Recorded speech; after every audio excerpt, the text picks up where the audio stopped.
one major factor that a state requires to sustain the economy is revenue.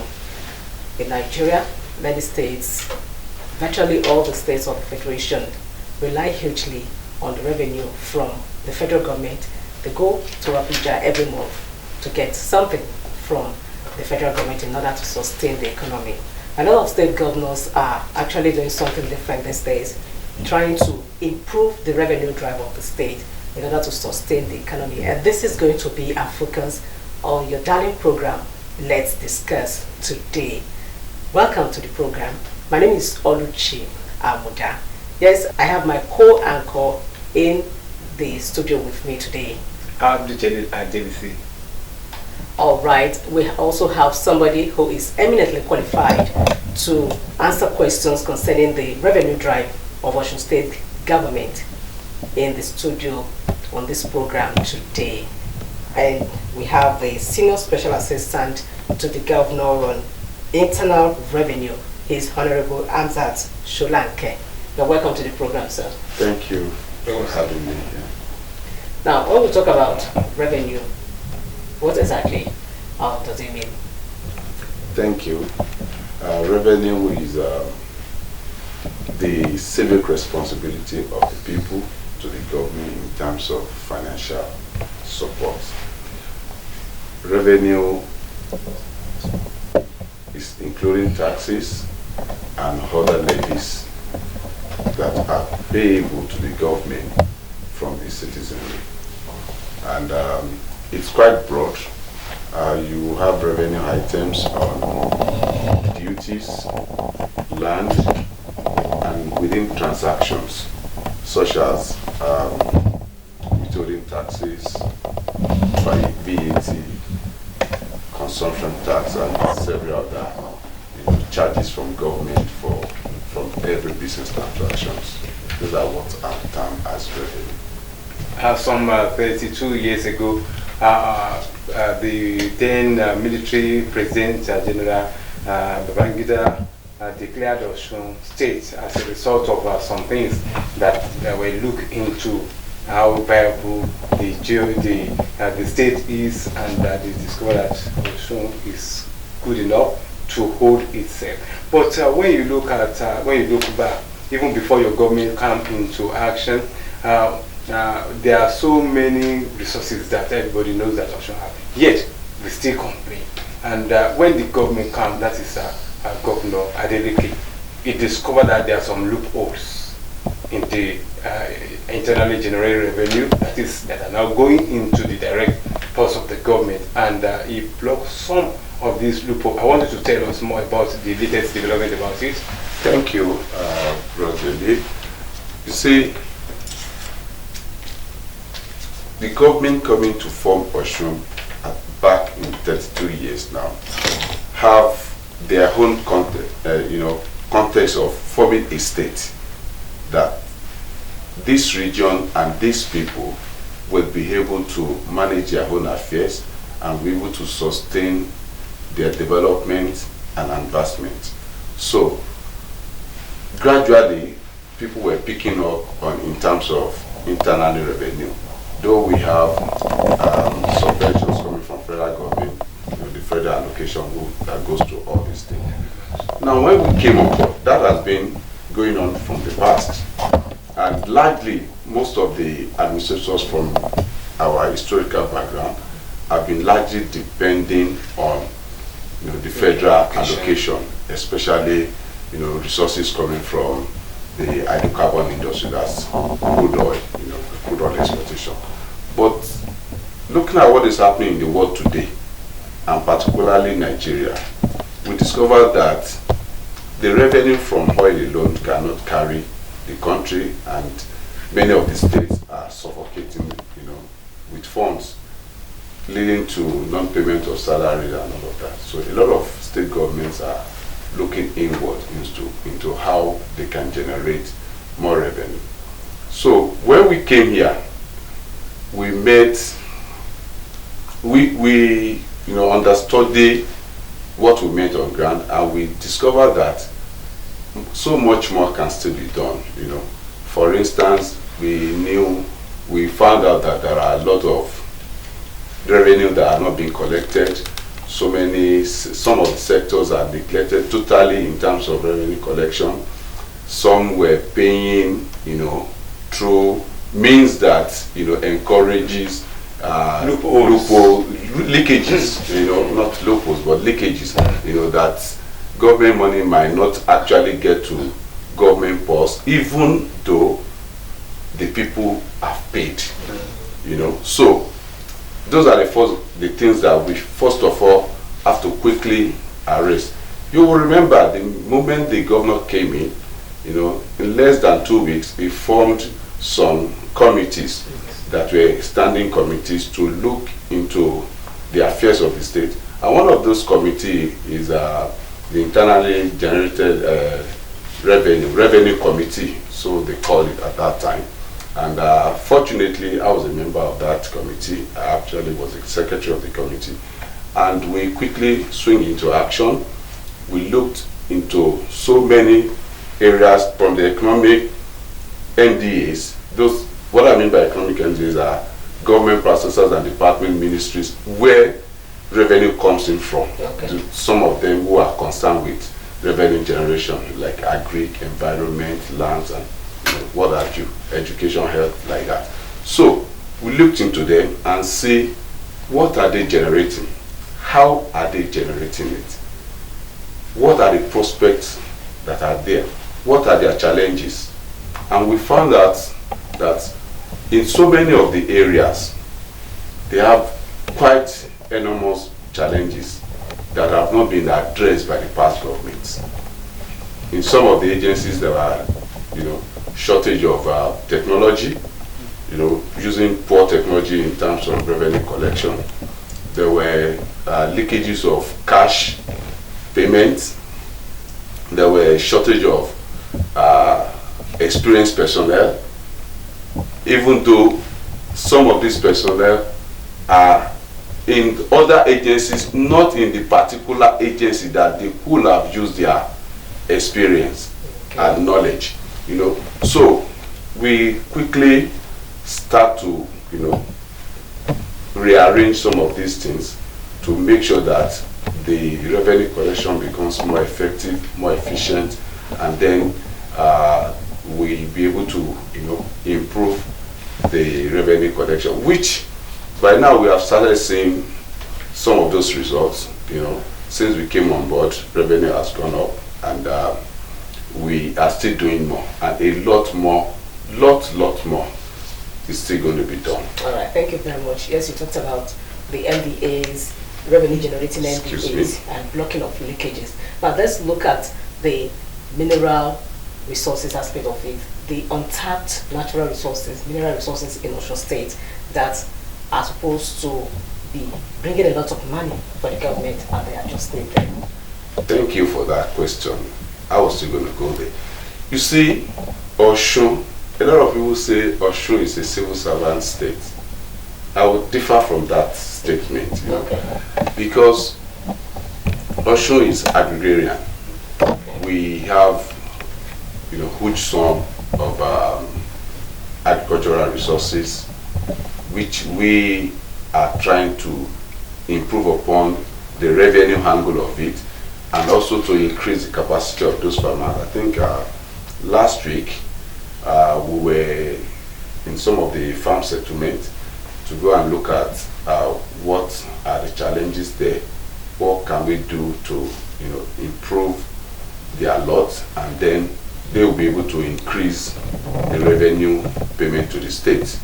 And we're also looking into so many other things in that particular sector. Then look at the solid mineral sector.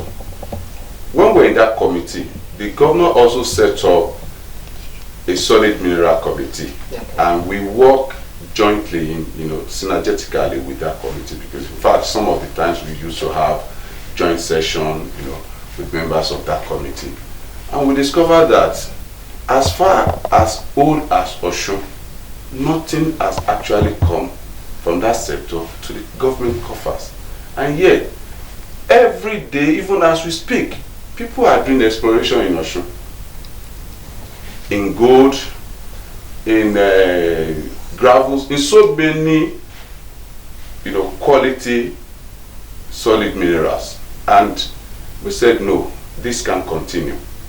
So some of for instance, one of the leading corporate entity in that industry in Osun is Segilola, which is a gold mining company.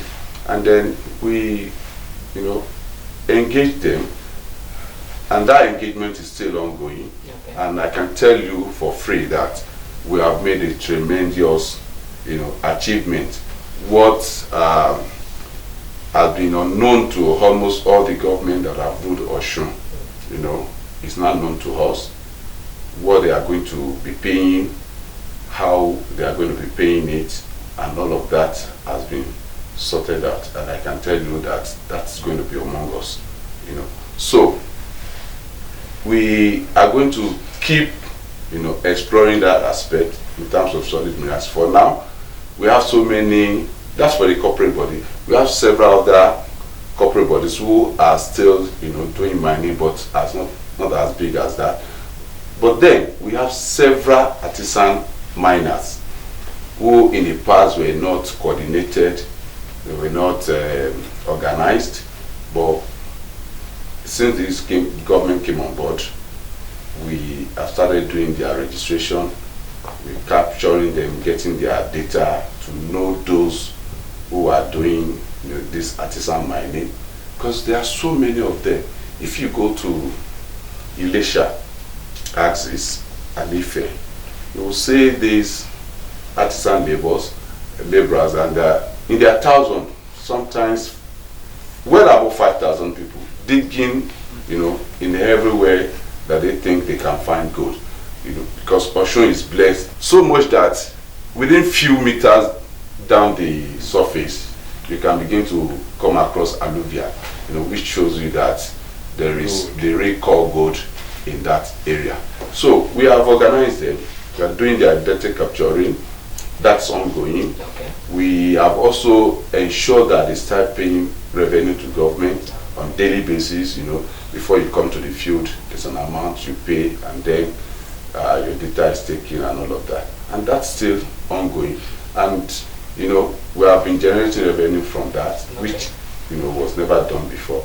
And even this is a minor out of the revenue we're expecting in that sector. It's still not the major revenue, because what we're thinking is by the time we are able to also kickstart our ML sites, because Osun also have what we call ML, that's mining license, which is different from HEL. The HEL is exploration license. But by the time you have mining license, it means that you've done exploration and you are certain that that solid mineral is there. Okay. So let me quickly ask this: beyond getting revenue from the artisanal miners and those exploring other natural resources in Osun State, what are you doing about the devastation being caused on the environment? Very well, thank you. You asked me about revenue. Yes. So that's why we've been talking about exactly. revenue. And these are the reasons why we are doing the capturing and then also registering the artisan miners. You see, the artisan miners, we have major artisan miners, and then you have the labor. So from the revenue that is collected, part of the revenue is going to be plugged back into the land preservation and rebuilding the land, because quite a very large number of damage, very enormous damage is being done to the land from the exploration and exploitation. So when they were not paying revenue, that debt is just going to stay on government's neck until they have money to rebuild this land. But right now we're collecting revenue, and then we are going to plug back that revenue there, because in part of the revenue you have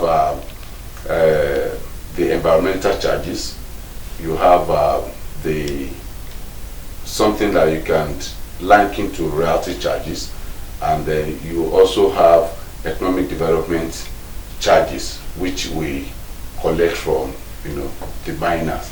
So all of this is geared towards finance that could be used in financing the land degradation that we're going to experience from the exploration. Thank you very much. Yes, history is believed to be the pivotal of present development, because without history we cannot know where we are coming from. And when you look back, I watched a special program from a television saying that when you come on board that the former governments, in plural, some of these miners, they are taking away billions of naira worth of resources, which I believe that your ministry must have looked into. I want you to tell us how much can you say that we have lost as a result of these illegal miners? Then how are we going to recover them? Thank you. It's quite going to be difficult to say how much. In the actual fact of it, you cannot say to the extent of which amount of mineral resources have been taken away.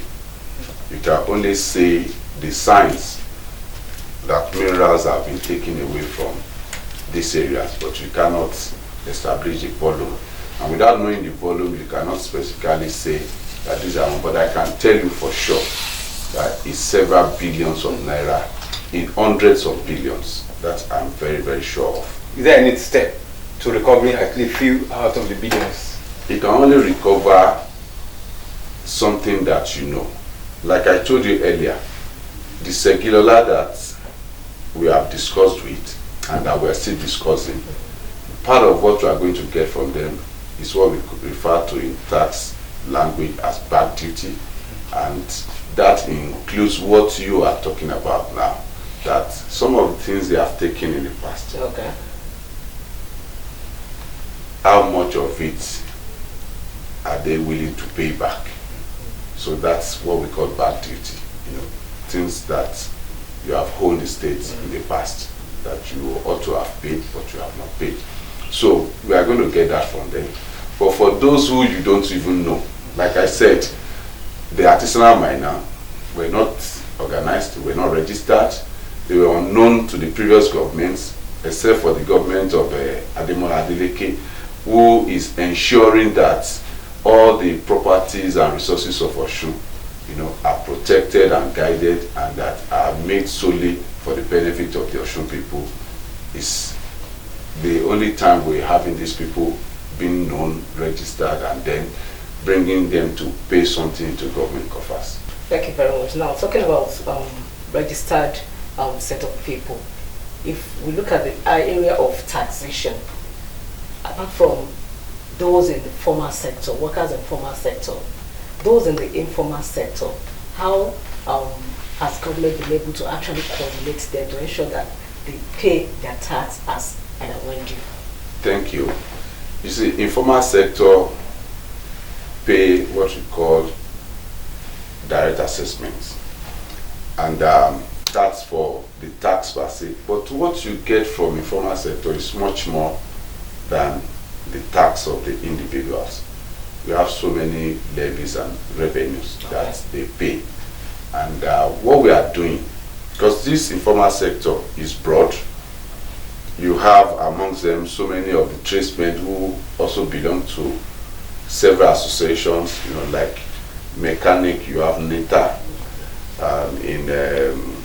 for organizer, you have NACOVA, semi-Okada riders, you have several organizations. In the motor vehicles area, you have the road, you have NURTW, so many of them, including Barbers Association, hairdressers, so many. So what we are doing, and that which we think is one of the best approach, is to first of all approach the organizations, because those organizations too also need government to leverage on in doing some of their own activities. So we approach them and say, let us have your members. let them get captured, let them be registered. So right now as we speak, we're also doing that, all the barbers, all the hairdressers, mechanics, organizers, the market women, professional sellers, and all that. We are doing that, and then they are going to be. So it is when you know them, then you can send a notice of tax to them in form of demand notice that, look, madam, you have not paid your tax for this year. But I've been paying other revenue. Revenues are different. This is the law. This is your responsibility. Then they'll be able to pay. It's going to be, a continuous engagement, bringing them to town hall meetings and so many other functions like that to, make sure that they understand reasons why they need to pay the tax, even for their own benefit. So that is also ongoing, and I can tell you also that we have made tremendous progress on that. And reason is this: one of the things we did when we came on board was to improve on the technology of revenue collection, because that was seriously lacking in the previous government. And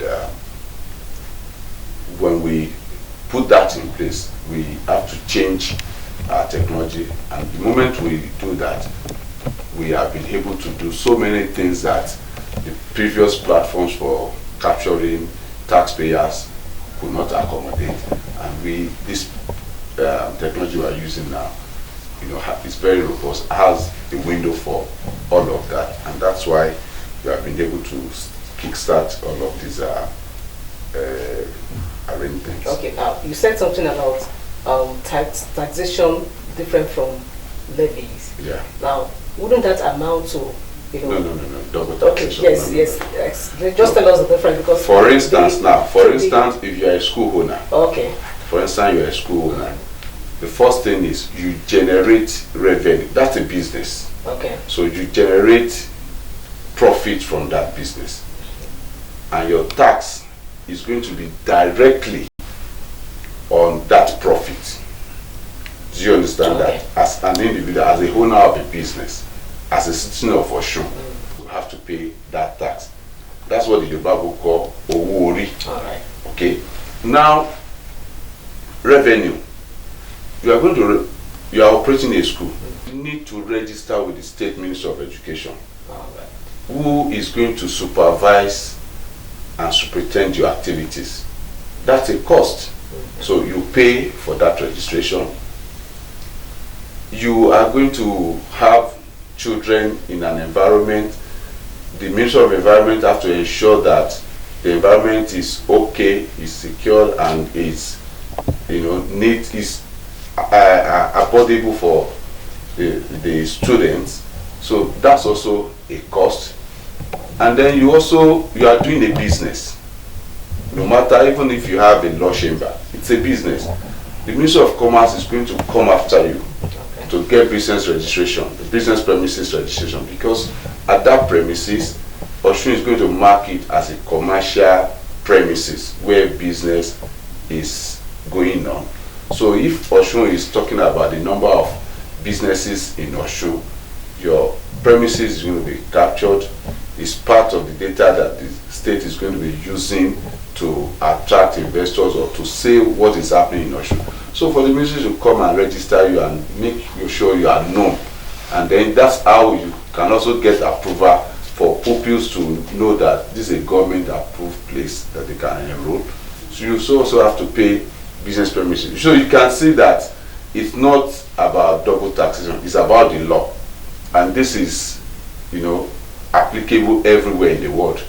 Before your government come on board, there are some taxes, because you have said you have clarified double taxation, and you have told us that it's not happening. Before you come on board, there are some taxes. I hope if you living in Osun State, you could discover there are so many taxes that the previous government put on the people, to the extent that people were shouting, and that is one of the reasons that some people voted for you, because they believe that your own your own system of collecting taxes according to them is somehow variable, then are you not likely to embark on all these facets of generating income? Thank you. No.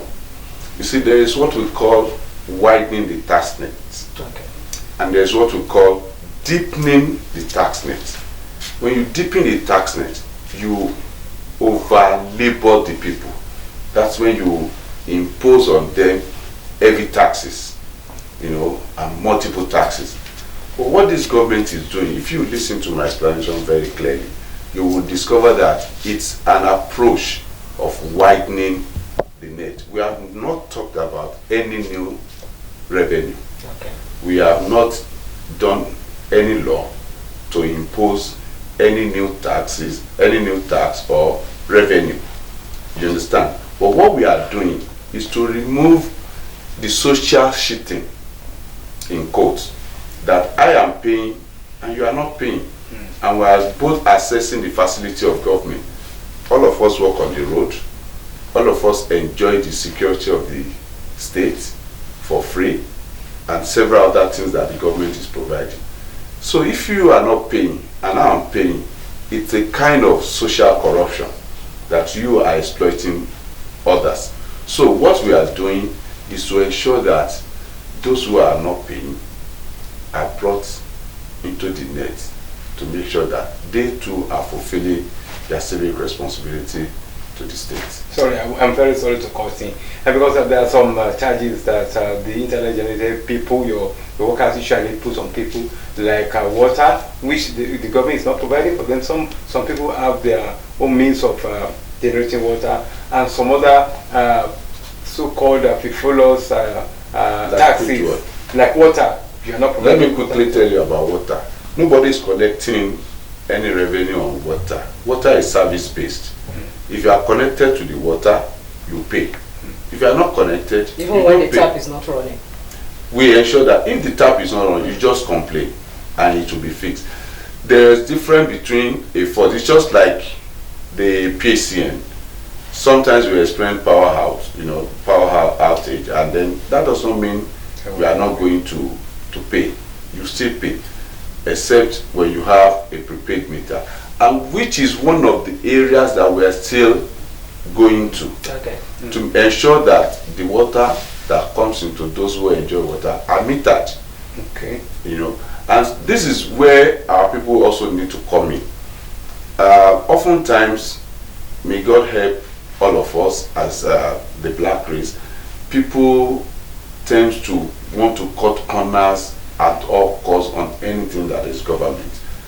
If you see any public property utility, people think it's free. It's not free. People should learn. You in the media should at least take up this as part of your social corporate social responsibility in enlightening the people. And that's what I do. That government properties are collective responsibility of all and must be protected at all time, and they also have to do due diligence on it.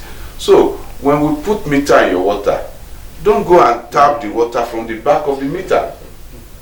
So that's the problem we have with so many of our people, and we should start correcting our behavior, our social behavior, to make sure that we have a better society for ourselves, because it doesn't help anybody if you use a facility and the equipment runs down and there's no money to maintain it. You too are going to run short of water, of that service. If it is water, you're going to, you are not going to get water again. If it is light, you are not going to get light again. About a few months back, I had a news that the IBDC is planning to shut down, some states, because the energy they are supplying to them is far beyond the revenue coming from such states. And the reason is very simple, except we want to deceive ourselves. A lot of people don't pay what is due to be paid. They go to the back of the meter and connect the light, and then they are using free energy. And that tells on the equipment. So if they don't get enough, the company don't get enough money to run the business, they're still going to shut you down.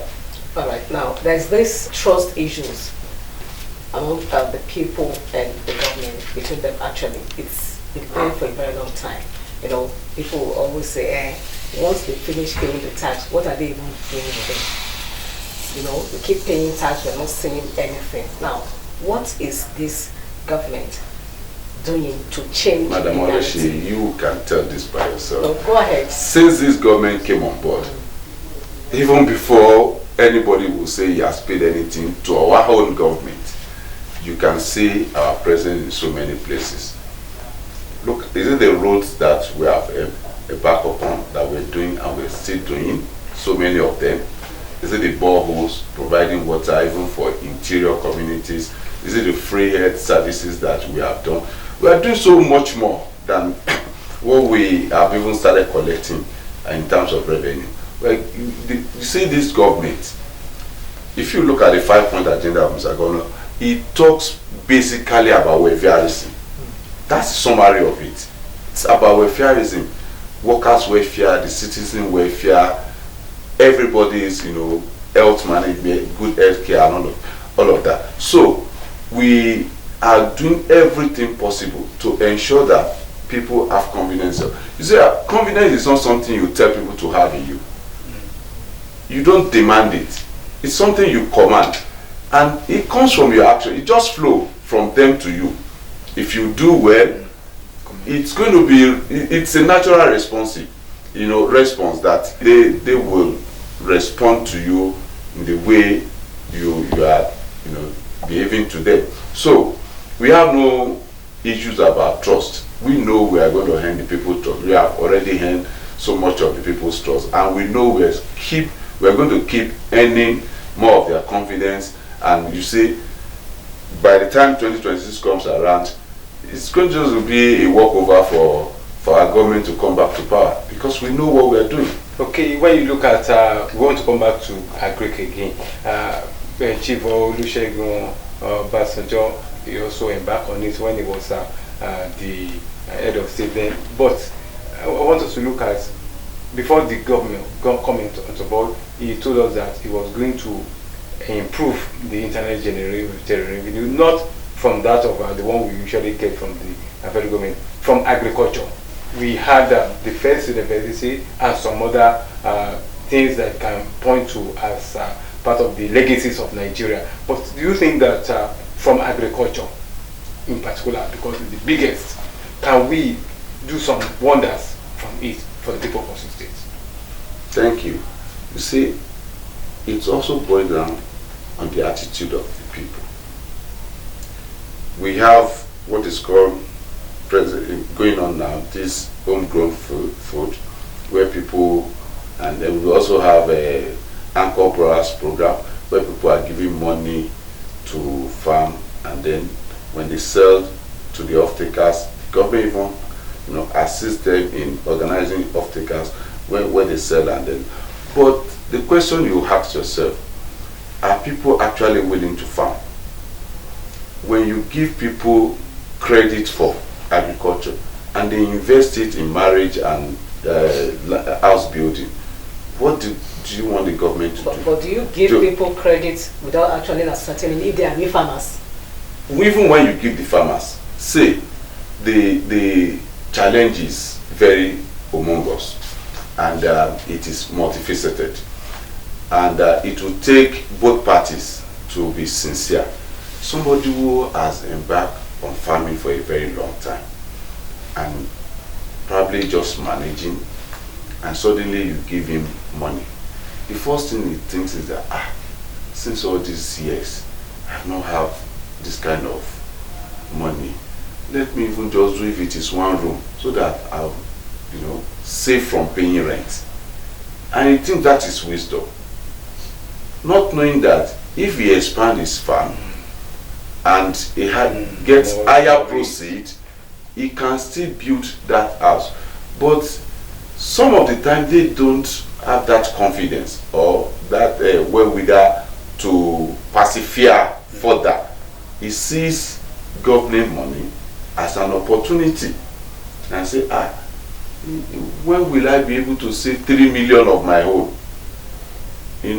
By the time I save 200,000 today and say I will buy a roofing sheet of 200,000, by the time I go to the roofing sheet, probably the price will have gone up. But this one that comes in bulk, let me quickly use it. Honorable, let me help you in this form. Some times ago, in some university, there is some courses, they call it agricultural extension program. That they train them to monitor. Yeah. To monitor to the core, to the last level. Do you do that? Right now, I'm not fully in agriculture, but I can tell you, based on our own effort in ensuring that we assist the farmers towards revenue generation. Okay. Because that's our own interest, that we need to get money from you. Okay. So, what we are doing is to, first of all, educate them, especially in this area that I have mentioned, because the government has a plan of supporting the farmers. And that when this support comes, don't misuse. We are also going to assist in markets, making sure that your produce, are exposed to markets, and that will, assist you in making sure that your effort won't go in vain and all of that. And we are doing that. So, and we will keep doing. So, we know by the time some of these credits come, because for now we are not giving any credit. Okay. But we are, like I told you, we're collecting data. So if you don't have data, you can't do anything.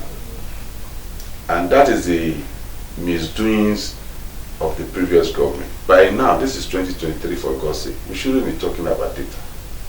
We should just admit the data on ground. And unfortunately, the government was so, I don't know the best word in order not to insult any persons, to describe how ridiculous and primitive it is for somebody not to hand over official properties of government to an incoming government. So don't let's go there. So we know that we are going to take agriculture, we are going to take the bull by the horn. We are going to make sure that if we are not interested in knowing the farmer, I will not be in the bush. It's not that we send person.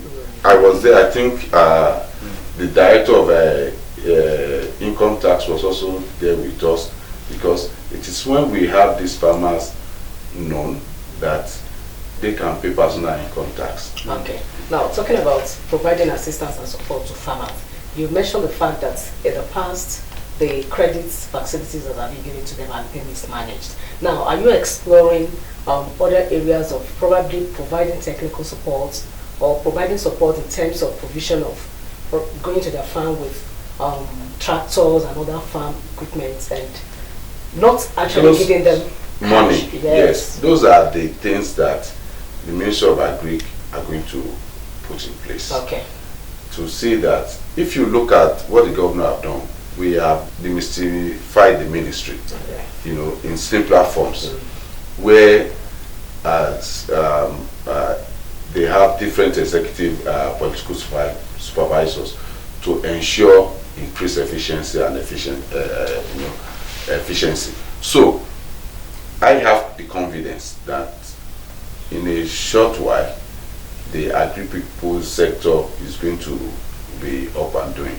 When you look at the setting up of this government, we have seen that it is very, very serious with ICT, because it's a means of capturing all what we have seen, and a means of generating. I'm very sorry, your question may be much, because the government depends on the money that you are generating. Definitely. Therefore, you are closer to the highs of the government than any other person. Yeah, that is why your question must be much. Your success is the success of the state. Of the whole. Yes. Yeah. And yes, the government wants to look into the ICT, then as a means of improving and generating. Then what area are you doing in that one, making ICT in the area of internally generated revenue? Like I told you when we started this discussion, that one of the first areas that we looked into is technology for collection of revenue. Okay. And that's basically ICT. So we have done so much in that area. we have automated so many of our revenue. So many areas where you are collecting cash is not possible anymore, you know. So we are using the right technology, and we are encouraging so many of the MDAs to embrace technology. Recently, I think maybe 2-3 days ago, we are discussing with a new service provider in terms of, you know, land mapping and registration, what can enhance our land use charges, how we can identify those. So we are doing so much, bringing in technology every day to improve revenue. So we don't have any issue in you know, providing solutions to so many of the manual areas that are being automated. We were engaging, you know, technology service providers. All right, thank you very much. If it's just joined us, we are still on Let's Discuss on OSBC TV, and our guest has been Honorable Hamzat Solanke. He is the Senior Special Assistant to Governor Ademola Adeleke on internal revenue. Thank you for being part of the program. Now, still talking about revenue. Local governments are also, you know, also want to generate revenue. The state is generating, local government is generating. So how do you differentiate between the two? Because sometimes some people will say, oh, the revenue collectors from the local government have just been here, we're giving them paid levies to them, and the state is also coming. How do you balance that so that people will not be overburdened? Thank you, madam. Revenue collection is basically about law. Okay. Nobody just wake us one day and say, this woman is selling a car, let me go and be collecting money from her. No. When you approach anybody for tax collection or revenue collection, you must be armed with the relevant laws. If it is a federal law, it must have been localized by the State House of Assembly. So you must be able to present it to the person that you are due to pay this revenue. If you have the rate, you tell the person this is the amount that been gazetted for this kind of function or as revenue. So the local government have their own laws. The state government have their own laws. Okay. The federal government have their own laws. For instance, let me buttress that. If you have a limited liability company and I give you a contract, apart from the fact that your company is going to pay your company tax to the FIRS, Okay. you are going to also pay your withholding tax to FIRS because you're a limited liability company. Can you explain the difference between the company tax and the withholding tax? The company tax is your total sum of your profits. Okay. The withholding tax is the tax on that particular project. All right. You understand now? So that's for federal. Now, if you are a business name owner, that's a sole proprietor company, okay, which we call business registration, you are not going to pay that to the federal. You are going to pay those taxes to the state. Okay. Do you understand the difference now? Then the local government, if you have, for instance, a shop where you sell alcohol and food, and you are going to pay your liquor license to your local government. So everybody has his own. Let me also take another one that between the state and the local government. For instance, we have Land Use Act. Land use law is a federal gazetted revenue for all the states to collect as revenue. You understand? The federal government made the law, but for the state to collect the revenue, it's not the federal government revenue. Right. They have their own federal land properties where they can collect such revenue.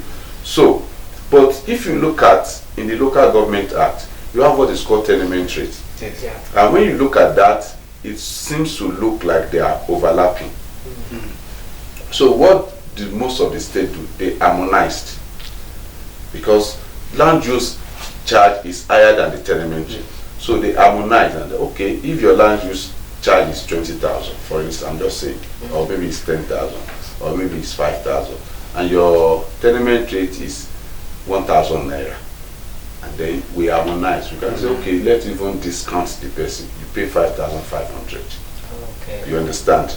So what the state and the here in Osun, what we did was we harmonized and then we made a law for the local government and the state government to share that revenue.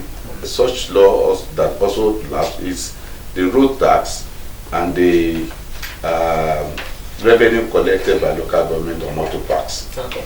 So there are several areas where the revenue have conjunctions, so like what we call like subsets. So what the standard is to harmonize between the two organs of government, and because the revenues are quite different, they are separate.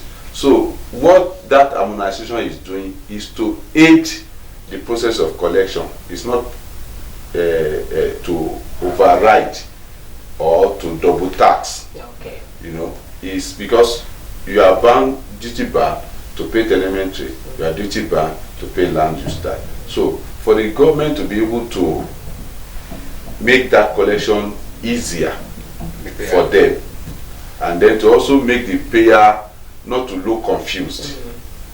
So we do this harmonization. Because I always say that your ministry is the mother of every ministry. It's not a ministry, it's an agency. Okay, your agency. Yes. Yes, well, you can touch any area. That is why I want to come into education now.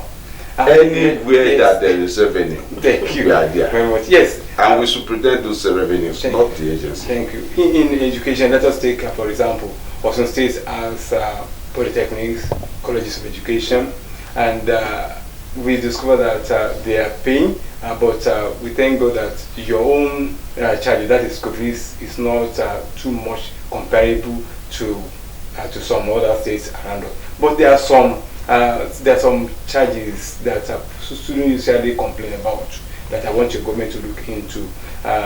They cost some things part-time, they cost a particular program, weekend part-time, and all these things. All this money, because of when you look at how much they are paying, the regular students, what they are paying is a little bit bearable when you compare it to that of daily part-time and the weekend part-time. Then all this money, where are they channeled into the purse of the government?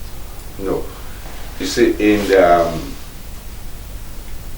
revenue collections, we have what we call dependent, where we call direct revenue, different from ministry who are self-account, agencies that are self-accounting. Okay. For instance, schools now, it is service-based institution, you know, and school particularly is kind of also social service to the people. So what I can tell you that what we collect in our schools is not what is sufficient to even run the schools. You understand? So it's government is still supporting those schools. However, they are at liberty to collect their own revenue. Okay. To their own generate revenue.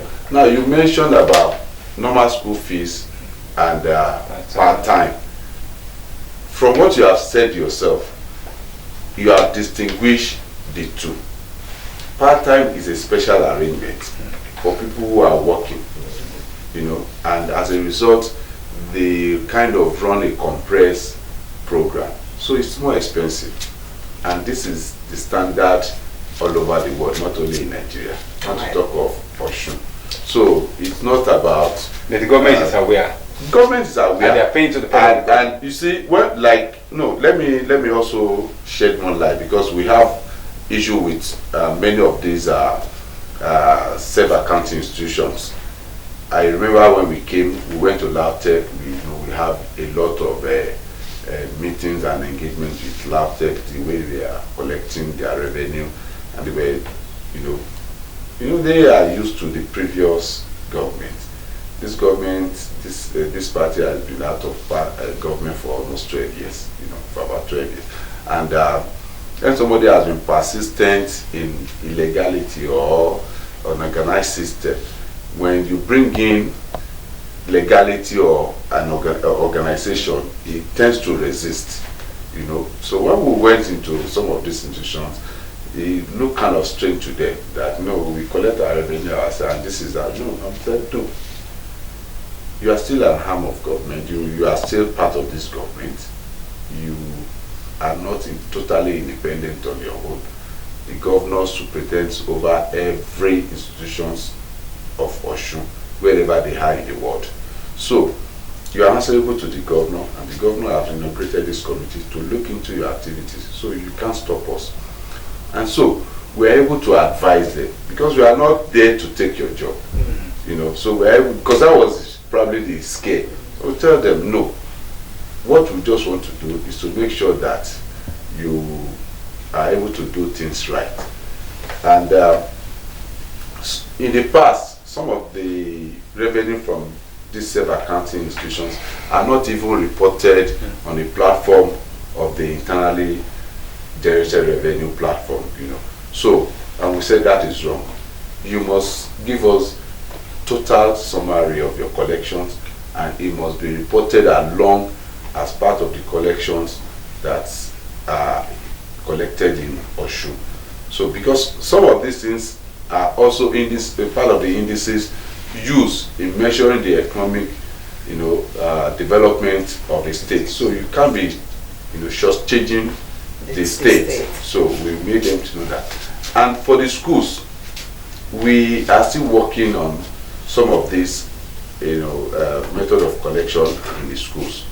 Like you said, the money going to government coffers, any money that is received by the school is already in government coffers. But what you are asking, if I understand it, is that whether it is accessible by the governor. Yes. It's not going to be accessible by the governor, because those 8 schools are self-accounting. Although some of the revenue, we are working on some, not all, those that are supposed to come directly into the Internal Revenue Service, and then there will also be a kind of escrow account in which the money can be replugged back to those institutions for proper usage. Okay, thank you very much. Our time is really fast. But before we go, your advice to the people on how to support the government in paying their taxes regularly. Yeah, there's a general parlance says that to whom much is given, much is expected. I want to encourage our people to support the government, particularly in delivering their civic responsibility in terms of tax payment, levies and revenue payment. This is what they too can use to hold the government to account, that I have done my part, you should do your part. And if you look at it, you will see that this government, what we have done probably in less than 1 year, were things that people were not able to do in 4 years. The records are there. If a government come and is so proud of saying he was paying salary, and that was why he couldn't do any other thing. But this government have been paying salary, including arrears owned by the previous government. That's like paying double salary, and we're still doing roads, we're doing water, we're doing the hospitals, we're doing schools, we're doing so much more. So I want to appeal to the people to please, they said soup wey sweet na money killer, ọbẹ̀ tó dùn owó ló pa, lẹ́yìn owó ẹni ká wá dábàá kọ̀ọ̀kan. So please, I'm appealing to our people to support this government to ensure that we're able to deliver even much more better welfare to them. Thank you very much. Thank you. Honorable Hamzat Solanke, for making it to the program. Thank you so much. I also want to say very big thank you to our viewers for always being there. This is where we're drawing the curtains of this edition of Let's Discuss. Join us next week for another interesting topic. My name is Oluchi Abuda and I'm Abdul Jalil Davis Abdurrotimi. Bye-bye. Bye for now.